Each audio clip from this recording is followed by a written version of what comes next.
નમસ્કાર બાળ મિત્રો, આજે આપણે ધોરણ 5 વિષય ગણિત પ્રકરણ નંબર 10 10મો અને 100મો ભાગ. તો આપણે પહેલા સેમિસ્ટરમાં જોઈ ગયા હતા કે દશાંશ અપૂર્ણાંકમાં અંદર મિશ્ર અપૂર્ણાંક, શુદ્ધ અપૂર્ણાંક. તો એની જ રીતે આપણે અહીંયા જોઈશું કે દશાંશ અપૂર્ણાંકની છેદમાં 10, 100, 1000 હોય તેવા અપૂર્ણાંકને દશાંશ અપૂર્ણાંક કહે છે. દશાંશ એટલે 10મો ભાગ, શતાંશ એટલે 100મો ભાગ. અહીંયા આપણે લખ્યું કે છેદમાં 10, 1000, 100. તો દશાંશ એટલે 10મો ભાગ, શતાંશ એટલે 100મો ભાગ અને સહસ્ત્રાંશ એટલે 1000મો ભાગ. એકમો જોઈએ કે 1 મીટર બરાબર 100 સેમી થાય, 1 સેમી બરાબર 10 મિલીમીટર થાય, 1 રૂપિયો બરાબર 100 પૈસા થાય, 1 કિલોગ્રામ બરાબર 1000 ગ્રામ થાય. તો સેન્ટીમીટરને ટૂંકમાં સેમી, અહીંયા આપણે સેમી લખ્યું છે તો સેન્ટીમીટરને ટૂંકમાં સેમી લખાય છે અને મિલીમીટરને ટૂંકમાં મીમી કહેવામાં આવે છે. તો 1 સેમી એ મીટરનો 100મો ભાગ ગણાય છે અને 1 સેમી બરાબર 1/100 મીટર. તો 1/100 કરીશું આપણે તો 0.01 મીટર કહેવાય અને 1 મિલીમીટર એ સેન્ટીમીટરનો 10મો ભાગ ગણાય છે. 1 મીમી બરાબર 1/10 સેમી, તો 0.1 સેમી થાય. તો આપણે માપપટ્ટી દ્વારા, માપપટ્ટી આપણી હોય છે તેના બે અંકોની 2 સેમી, 1 સેમી અને 2 સેમીની વચ્ચે કેટલા અંકો પેલા લીટા હોય છે તો કે એની વચ્ચે 10 લીટા હોય છે અને એ બે અંકની એક લીટાનું માપ કેટલું હોય છે 0.1 સેમી હોય છે. આ આપણે ફૂટપટ્ટી હોય છે આપણી. આ ફૂટપટ્ટીની અંદર તમે જોઈ શકો છો કે 1 થી અને 2ની વચ્ચે કેટલા 10 કાપા આપેલા હોય છે અને આ 10 કાપા હોય એના બે કાપાનું વચ્ચેનું જે અંતર હોય છે એ 0.1 સેમી જેટલું થાય છે. તો તમે બધા ઘરે જોઈ શકો છો ફૂટપટ્ટીની અંદર કે કેટલા કાપા છે અને તેના વચ્ચેનું માપ બે કાપાની વચ્ચે 0.1 સેન્ટીમીટર જેટલું થાય છે. તો હવે આપણે સેમીનું મીટરમાં રૂપાંતર, મીટરનું સેમીમાં રૂપાંતર અને પૈસા 1 રૂપિયાનું પૈસામાં રૂપાંતર એ બધા આપણે ઉદાહરણ દ્વારા જોઈએ.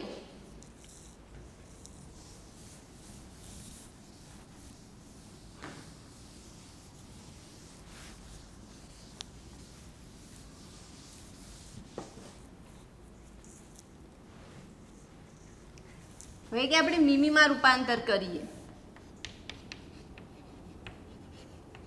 કે મિલીમીટરમાં રૂપાંતર કરો. હવે એક દાખલા નંબર 1 જોઈએ કે 0.4 સેમી.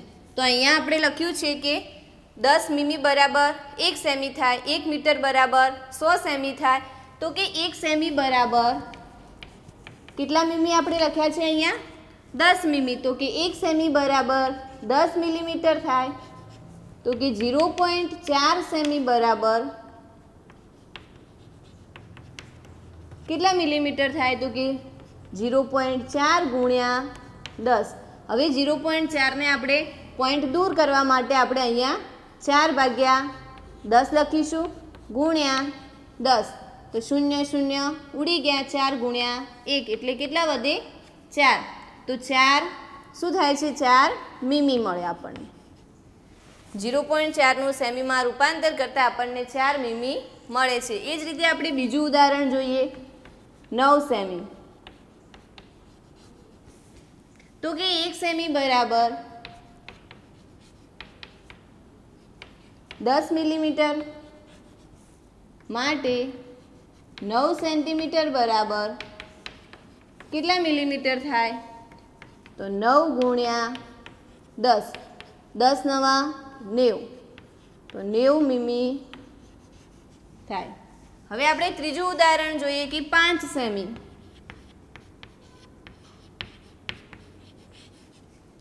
તો 1 સેમી બરાબર કેટલા થાય છે 10 મીમી માટે 5 સેમી બરાબર કેટલા મીમી થાય તો 5 ગુણ્યા 10 કરીશું તો કેટલા થાય 5 ગુણ્યા 10 50. તો 50 મીમી થાય છે। તો હવે આપણે મીમીમાં રૂપાંતર જોઈ ગયા, તો હવે એ જ રીતે આપણે સેમીમાં રૂપાંતર કરીએ।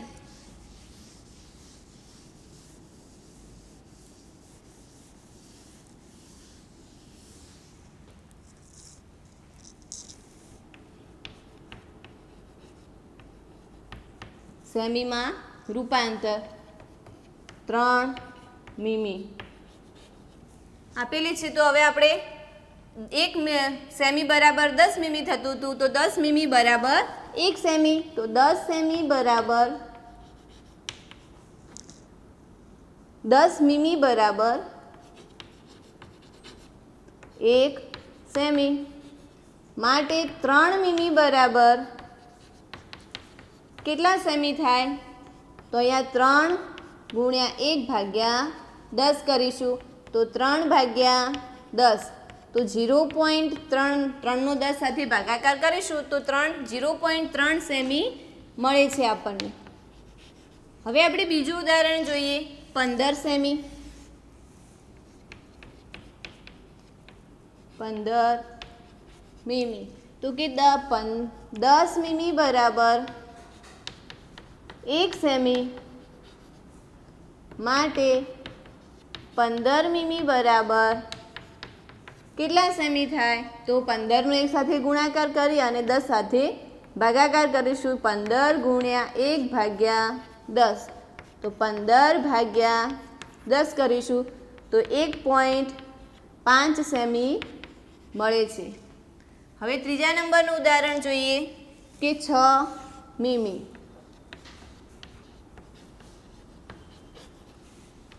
તો કે 10 મીમી બરાબર 1 સેમી માટે 6 મીમી બરાબર કેટલા સેમી થાય? તો 6 ગુણ્યા 1 ભાગ્યા 10, તો 6 ભાગ્યા 10 બરાબર 6નો 10 સાથે ભાગાકાર કરીશું તો 0.6 સેમી મળે છે। તો આપણે સેમીનું મીટરમાં રૂપાંતર અને મીમીમાં રૂપાંતર અને મીમીનું સેમીમાં રૂપાંતર જોઈ ગયા। તો હવે આપણે સેમીનું મીટરમાં રૂપાંતર કરીએ।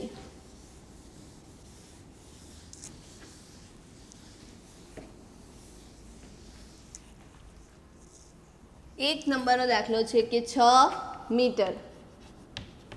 મીટરનું આપણે સેમીમાં રૂપાંતર કરીએ। અહીંયા આપણે લખ્યું કે 1 મીટર બરાબર કેટલા થાય છે? 100 સેમી। તો કે 1 મીટર બરાબર 100 સેમી માટે 6 મીટર બરાબર કેટલા સેમી થાય? તો 6 ગુણ્યા 100, તો 6 એકા 6 અને 2 0, તો 600 સેમી મળે છે। તો હવે આપણે બીજું ઉદાહરણ જોઈએ, 7 મીટર। તો 1 મીટર બરાબર 100 સેમી, તો 1 મીટર બરાબર 100 સેમી માટે 7 મીટર બરાબર કેટલા સેમી થાય? તો 7 ગુણ્યા 100 કરીશું, તો 7 એકા 7 અને 2 0 એટલે 700 સેમી મળે છે। ત્રીજું ઉદાહરણ જોઈએ, 18 મીટર।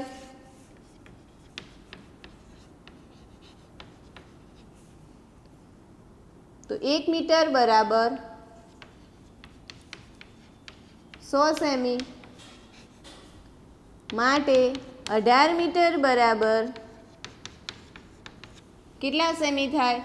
તો 18 ગુણ્યા 100 કરીશું, તો 18 એકા 18 અને 2 0 એટલે 1800 સેમી મળે છે। હવે આપણે સેમીનું મીટરમાં રૂપાંતર કરીએ।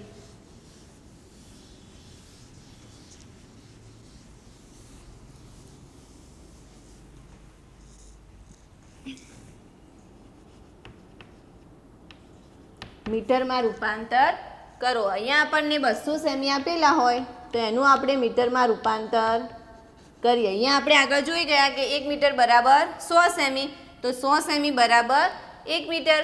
તો અહીંયા આપણે લખીશું કે 100 સેમી બરાબર 1 મીટર માટે 200 સેમી બરાબર કેટલા મીટર થાય? તો 200 ગુણ્યા 1 ભાગ્યા 100, તો 0 0 ઉડી ગયા અને 2 ગુણ્યા 1 એટલે કેટલા મીટર થાય? 2 મીટર થાય છે. હવે આપણે બીજું ઉદાહરણ જોઈએ, 800 સેમી.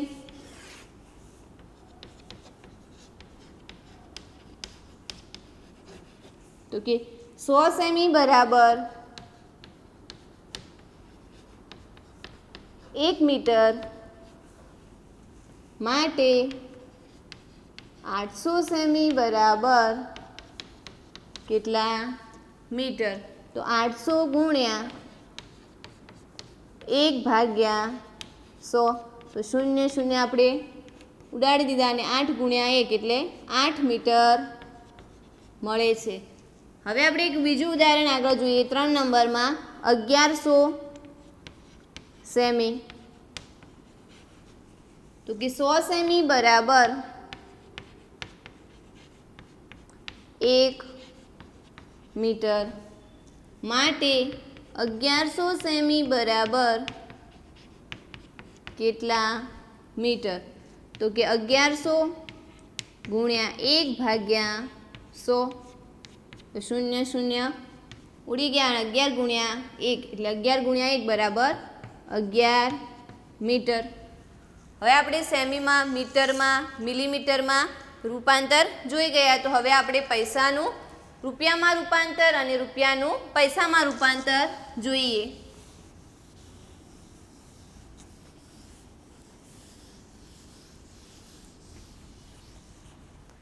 પૈસામાં રૂપાંતર કરો. 5 રૂપિયા. અહીંયા આપણે જોઈ ગયા કે 1 રૂપિયો બરાબર કેટલા પૈસા થાય છે? 100 પૈસા થાય છે. તો કે 1 રૂપિયો બરાબર 100 પૈસા માટે 5 રૂપિયા બરાબર કેટલા પૈસા થાય? તો કે 5 ગુણ્યા 100, તો 5 એકા 5 અને 2 0, તો 500 પૈસા થાય. 5 રૂપિયાના પૈસા 500 પૈસા થાય છે. બીજું ઉદાહરણ જોઈએ, 15 રૂપિયા. તો કે 1 રૂપિયો બરાબર 100 પૈસા માટે 15 રૂપિયા બરાબર કેટલા પૈસા થાય? તો 15 ગુણ્યા 100, તો 15 ગુણ્યા 1 એટલે 15 અને 2 0, તો 1500 પૈસા થાય. હવે ત્રીજું ઉદાહરણ જોઈએ, 30 રૂપિયા.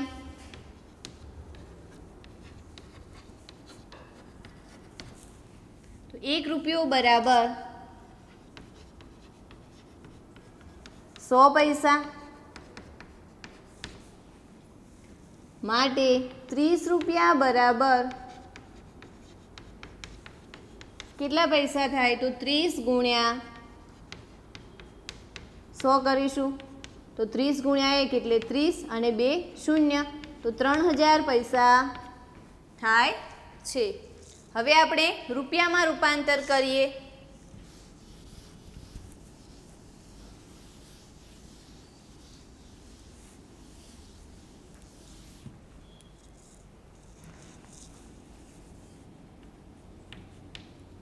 રૂપિયામાં રૂપાંતર કરો.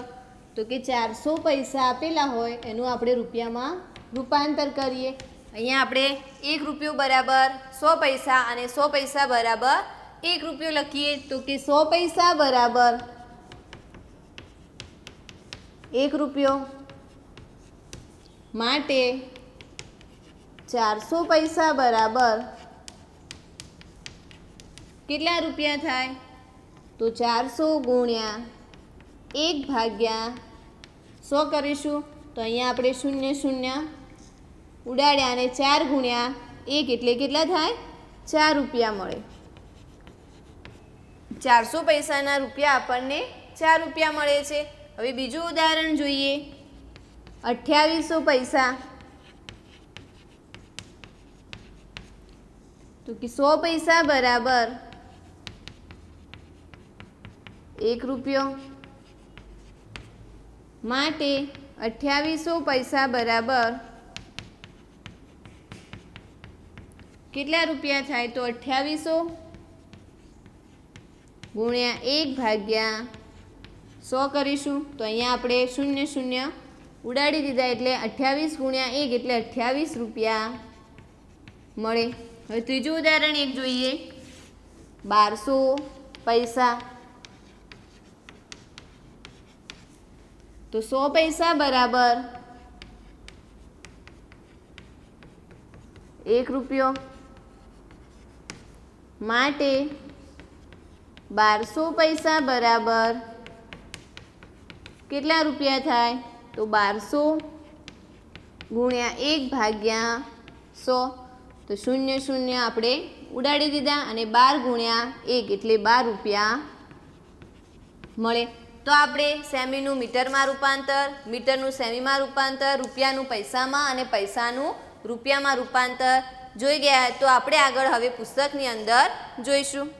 તો આપણા પુસ્તકની અંદર તમે ઉપયોગમાં લીધેલ સૌથી નાની પેન્સિલની લંબાઈ કેટલી છે? તો આપણને પુસ્તકની અંદર સૌથી નાની પેન્સિલની લંબાઈ માપવાનું કહ્યું છે અને આ પેન્સિલ કેટલી લાંબી છે તેનું અનુમાન કરો. તો કે અંદાજિત આ પેન્સિલ કેટલી લાંબી હશે? તો કે 3.3 સેમી જેટલી હશે. પણ આપણે ફૂટપટ્ટીની મદદથી માપીએ કે આ પેન્સિલ કેટલી લાંબી છે. તો 3.5 સેમી જેટલી લાંબી છે. તો તમારે ખાલી જગ્યાની અંદર 3.5 લખવાના. હવે ફૂટપટ્ટીનો ઉપયોગ કરી આપણે પેન્સિલની લંબાઈ માપી. આપણે જોઈ શકીએ છીએ કે મોટું અને સ્પષ્ટ દેખાય એ માટે અંજુએ શાનો ઉપયોગ કર્યો છે? લેન્સનો ઉપયોગ કર્યો છે.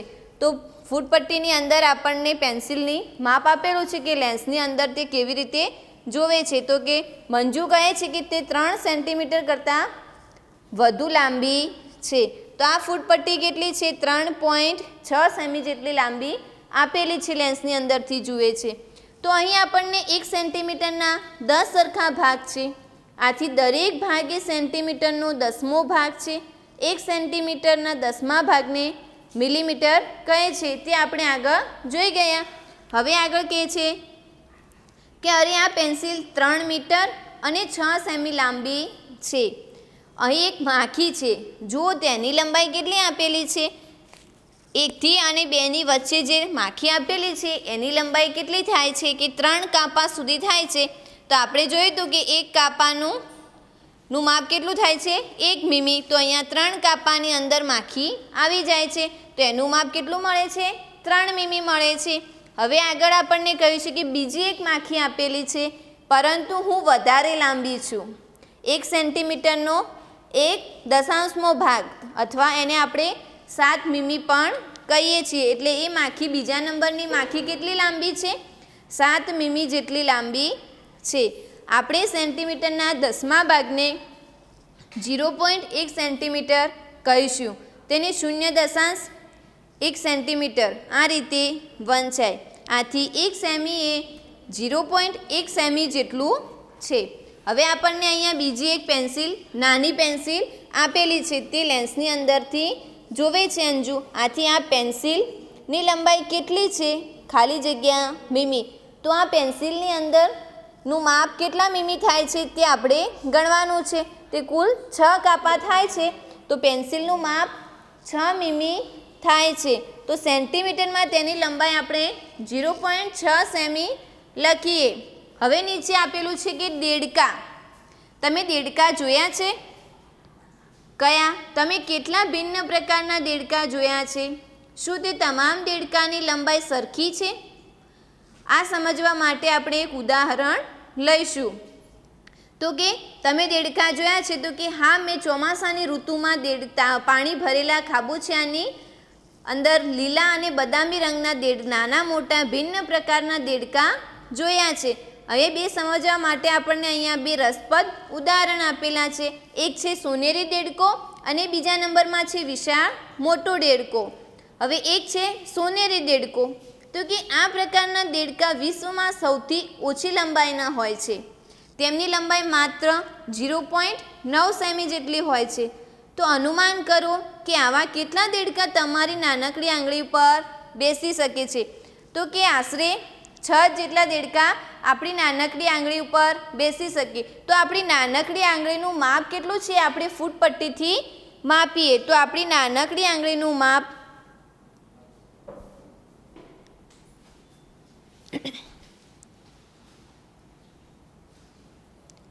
અંદાજે આપણે નાનકડી આંગળીનું માપ 4.5 જેટલું થાય છે. તો એક દેડકાનું માપ આપણને કેટલું આપેલું છે 0.9 સેમી જેટલું છે. તો એને 6 વડે ગુણતા આપણી નાનકડી આંગળી ઉપર કેટલા દેડકા બેસી શકે છે? માત્ર 4 દેડકા જ બેસી શકે છે.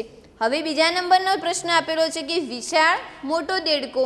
તો દેડકાની તમામ જાતિઓમાં આ સૌથી લાંબો દેડકો છે. તેની લંબાઈ આશરે કેટલી છે? 30.9 સેમી જેટલી હોય છે. તો અહીંયા આપણને નીચે ખાલી જગ્યાઓ આપેલી છે કે 0.9 સેમી એટલે ખાલી જગ્યા મીમી જેટલું થાય. તો 0.9 સેમી એટલે 9 મીમી જેટલું થાય. તો ખાલી જગ્યાની અંદર આપણે 9 મીમી લખવાનું છે. હવે આપણે કે આપણને 1 સેમીના 10મા ભાગમાંથી 9 ભાગ જેટલું કહી શકીએ છીએ, બરાબર ને? તો 30.5 સેમી એ ખાલી જગ્યા સેમી અને ખાલી જગ્યા મીમી જેટલું છે. તો ખાલી જગ્યાની અંદર 30.5 સેમી આપેલું છે આપણને. તો 30 સેમી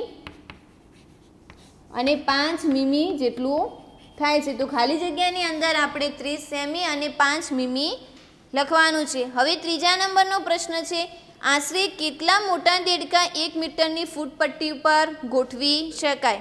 તો 1 મીટર બરાબર 100 સેમી. તો કે 100 ને 30 વડે ભાગીએ તો આપણને ભાગફળ 3 અને શેષ 10 મળે છે. અહીં દેડકાની લંબાઈ 30 સેમી અને 5 મીમી છે. આશરે 3 મોટા દેડકા 1 મીટરની ફૂટ પટ્ટી ઉપર ગોઠવી શકાય છે. જો તેઓને એક હરોળમાં ગોઠવવામાં આવે તો કેટલા નાના દેડકા 1 મીટરની જગ્યા રોકે છે? તો આગળ આપણે જોઈ ગયા હતા કે 1 મીટર બરાબર 100 સેમી થાય છે. તો 1 સેમી બરાબર 10 મીમી. તેથી 100 સેમી બરાબર 1000 મીમી લખીએ આપણે. તો નાના દેડકાની લંબાઈ 9 મીમી હોય તો આપણે 1000 ને 9 વડે ભાગીશું એટલે આપણને 111 મળે છે. તેથી 1 મીટરની ફૂટ પટ્ટી ઉપર આપણે 111 નાના દેડકા ગોઠવી શકીએ. હવે આપણને મહાવરો આપેલો છે અને મહાવરાની અંદર એક ખીલી આપેલી છે. તો ખીલીની લંબાઈ આપણે ફૂટ પટ્ટીથી માપીશું. તો કેટલી થાય છે?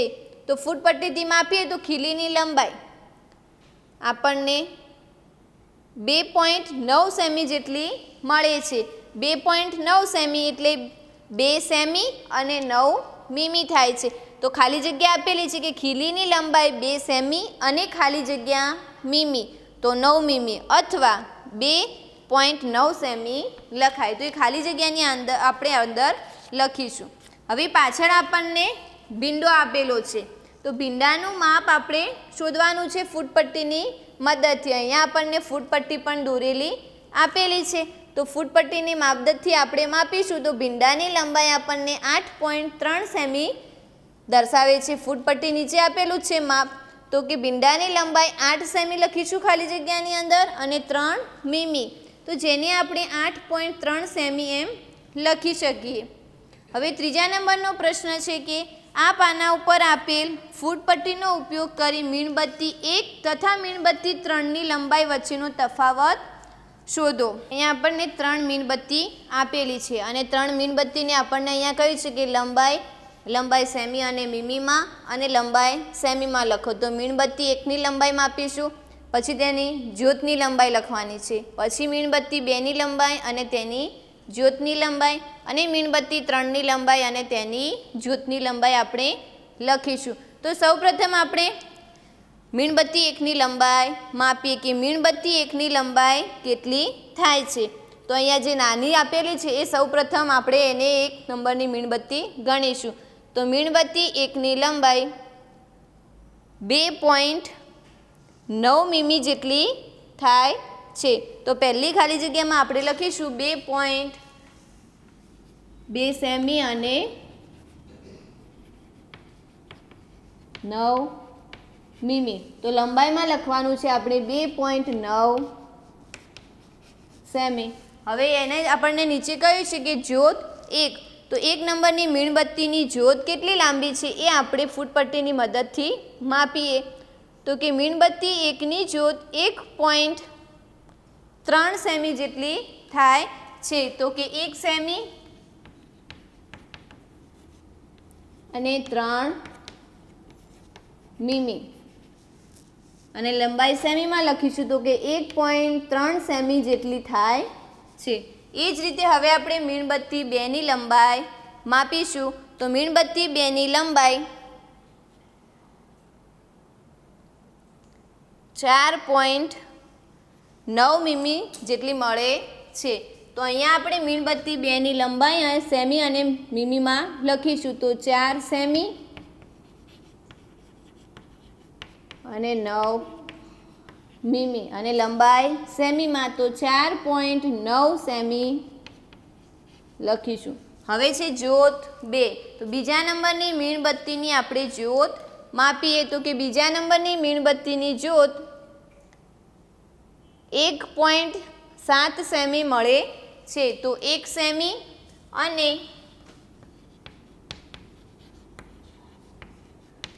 7 મીમી અને લંબાઈમાં આપણે સેમીમાં લખીશું તો 1.7 સેમી થાય છે. હવે મીણબત્તી 3ની લંબાઈ આપણે માપીએ. તો કે મીણબત્તી 3ની લંબાઈ આપણને કેટલી મળે છે? 6 મળે છે. તો આપણે લખીશું 6. તો કે 6 સેમી અને 0 મીમી લંબાઈ સેમીમાં તો આપણે લખીશું 6.0 સેમી. હવે આપણે જ્યોત નંબર 3 મીણબત્તી 3ની જ્યોતની લંબાઈ માપીએ. તો કે મીણબત્તી 3ની જ્યોતની લંબાઈ કેટલી મળે છે? 1.5 મળે છે. તો આપણે લખીશું કે 1 સેમી અને 5 મીમી તો 1.5 સેમી થાય છે. હવે આપણને આગળ શું શોધવાનું કહ્યું છે કે મીણબત્તી 1 તથા મીણબત્તી 3ની લંબાઈ વચ્ચેનો તફાવત શોધીશું. તો કે મીણબત્તી 3માંથી આપણે મીણબત્તી 1ને શું કરીશું? 1ની લંબાઈને બાદ કરીશું. તો મીણબત્તી 1ની લંબાઈ આપણને કેટલી આપેલી છે? તો કે મીણબત્તી 1ની લંબાઈ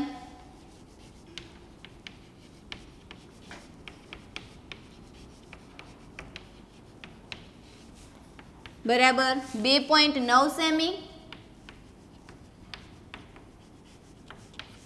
વત્તા એની જ્યોતની લંબાઈ છે 1.3 સેમી.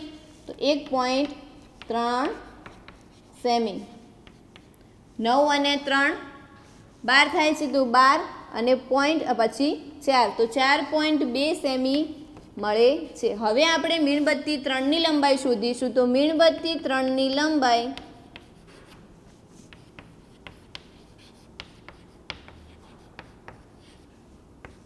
મીણબત્તી 3ની લંબાઈ 6 સેમી અને 1.5 સેમી છે. તો 6 સેમી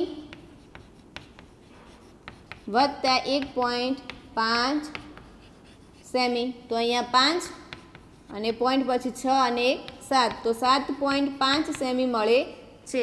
તો હવે મીણબત્તી 3ની લંબાઈમાંથી આપણે મીણબત્તી 1ની લંબાઈને બાદ કરીશું. તો તફાવત બરાબર 7.5 માઇનસ 4.2 કરીશું. તો 4માંથી 2 જાય તો 3 પોઈન્ટ અને 7માંથી 4 જાય તો 3 તો 3.3 સેમી મળે છે. તો મીણબત્તી 3ની લંબાઈ અને મીણબત્તી 1ની લંબાઈનો તફાવત આપણને 3.3 સેમી મળે છે. હવે આપણને આગળ કહ્યું છે કે અંદાજ લગાવો અને રંગ પૂરો. સૌપ્રથમ નીચે આપેલા સળિયાઓને માપ્યા વગર તેને બતાવેલા રંગ વડે રંગો અને પછી ચકાસો. તો સળિયાની લંબાઈ 1 સેમી કરતાં ઓછી હોય તેની અંદર લાલ રંગ સળિયાની લંબાઈ 1 સેમી અને 2 સેમીની વચ્ચે હોય તેમાં વાદળી રંગ, અને સળિયાની લંબાઈ 2 સેમી અને 3 સેમીની વચ્ચે હોય તેમાં લીલો રંગ, અને સળિયાની લંબાઈ 3 સેમી અને 4 સેમીની વચ્ચે હોય તેની અંદર નારંગી રંગ પૂરવાનો છે. તો અહીંયા આપણને પેજ નંબર 136 ઉપર અલગ અલગ નાના નાના સળિયા આપેલા છે. તો તમારે માપી અને તેની અંદર જાતે રંગ પૂરવાનો છે. તેમાં અંદર લાલ, વાદળી, લીલો અને નારંગી આ માપના આધારે રંગ પૂરવાના છે. અંદાજ લગાવો અને ચિત્ર બનાવો. આ વસ્તુના ચિત્ર બનાવવા માટે તેમની લંબાઈ વિશે અંદાજ લગાવો. તમારા મિત્રને પણ તે ચિત્ર બનાવવા કહો અને ચિત્ર બનાવ્યા પછી ફૂટપટ્ટીનો ઉપયોગ કરી તે ચિત્રની લંબાઈ માપો. કોનું ચિત્રનું અનુમાન વધારે ચોક્કસ હતું? તો અંદાજ લગાવો અને દોરો. 1 સેમી કરતાં ઓછી લંબાઈ ધરાવતી કીડી દોરવાની છે. 7 સેમીની પેન્સિલ પણ માપ્યા વગર આશરે અંદાજિત દોરવાની છે.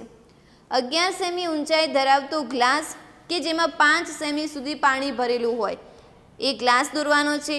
20 સેમી પરિઘ ધરાવતી એક બંગડી દોરવાની છે અને 16 સેમી લંબાઈને એક વાંકડિયા વાળ દોરવાનો છે. તો એક તમારે દોરવાનું છે અને બાજુમાં તમારા મિત્રએ બનાવેલું. તો આ તમારે સ્વપ્રયત્ન જાતે ઘરે દોરવાનું છે. હવે નીચે આપેલું છે કે આપણી આંખો ભ્રમિત થઈ શકે. તો કે કઈ રેખા વધુ લાંબી છે, એ કે બી? તો અંદાજે જોતાં અહીંયા આપણને એ અને બી બે રેખાઓ આપેલી છે. તો બી રેખા એ રેખા કરતાં કેવી છે? લાંબી દેખાય છે આપણને. તો બંને રેખાઓને ફૂટપટ્ટીની મદદથી આપણે માપીએ તો કે એનું માપ અને બીનું માપ કેટલું થાય છે. તો એનું લંબાઈ આપણે ફૂટપટ્ટીની મદદથી માપીએ તો એની લંબાઈ આપણને 4.6 સેમી જેટલું માપ મળે છે. જ્યારે આપણે બીનું માપ માપીએ તો બીનું માપ પણ કેટલું મળે છે આપણને? 4.6 સેમી મળે છે. તો આથી આપણો અંદાજ કેવો છે? ખોટો છે કે બંને આકૃતિઓનો માપ કેવા છે? સરખા છે. એ જ રીતે સી અને ડીની આકૃતિ આપેલી છે. તો બીજી બે રેખાઓ સી અને ડી આપેલી છે, પરંતુ અહીં આપેલી રેખાઓ એકબીજાને કેવી છે? લંબ છે. તેથી કઈ રેખા વધુ લાંબી છે તે આપણે સ્પષ્ટ કહી શકીએ નહીં. તો આથી સી રેખાને આપણે તેની લંબાઈ માપીએ અને ડી રેખાની લંબાઈ માપીએ. તો સી રેખાની લંબાઈ આપણને કેટલી મળે છે? સી રેખાની લંબાઈ આપણને 3.4 મળે છે. અને જ્યારે ડી નંબરની રેખાની લંબાઈ માપીશું તો એની લંબાઈ પણ આપણને 3.4 મળે છે. એટલે આમ બંને રેખાઓની લંબાઈ કેવી છે? સમાન છે. પાછળ આપણને આપેલું છે કે કોની પૂંછડી વધુ લાંબી છે.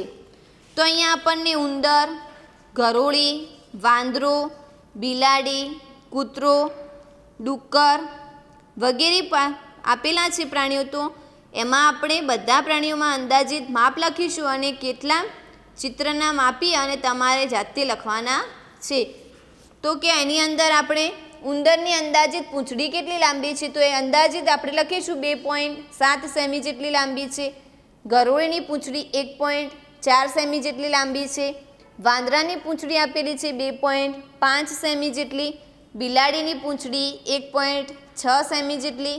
કૂતરાની પૂંછડી 1 સેમી જેટલી અને ડુક્કરની પૂંછડી 2.1 સેમી જેટલી. તો પુસ્તકની અંદર જે પ્રાણીઓના આપેલા છે એની પૂંછડીને માપી અને તમારે લખવાના છે. સૌથી લાંબી ચલણી નોટ. તો કે 100 રૂપિયાની નોટની લંબાઈ કેટલી હશે?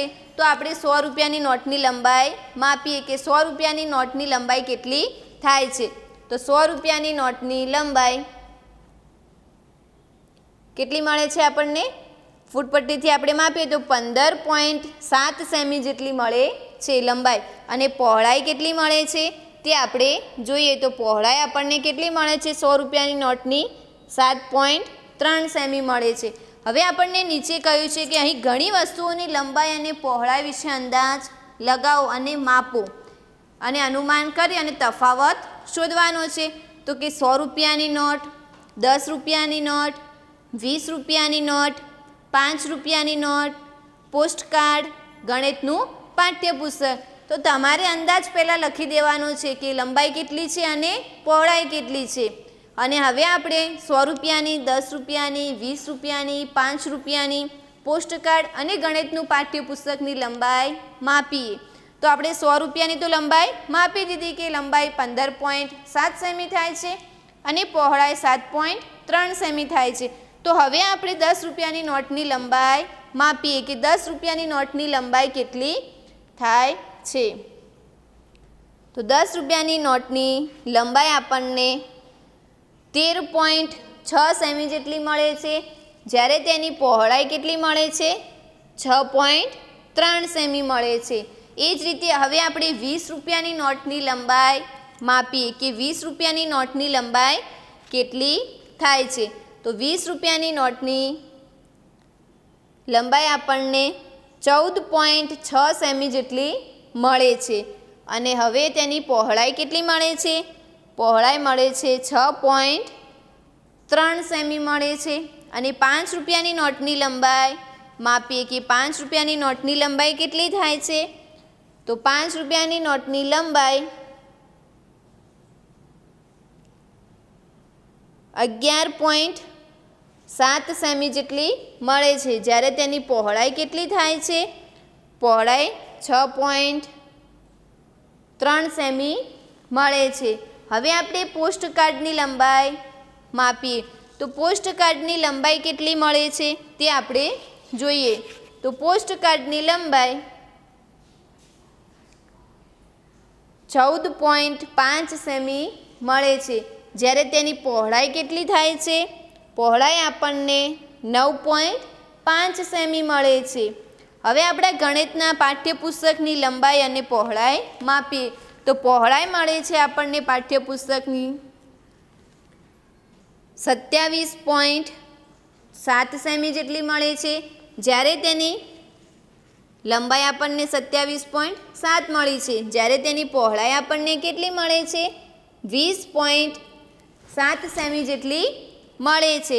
તો આપણે તેને તમારે અનુમાન લગાવેલું માપ અને આપણે અહીંયા માપ્યા જે 10 રૂપિયાની, 100 રૂપિયાની, 20 રૂપિયાની પોસ્ટકાર્ડ અને ગણિતનું પાઠ્યપુસ્તક, બંનેનો તફાવત તમારે ઘરે ચોપડાની અંદર શોધવાનો છે.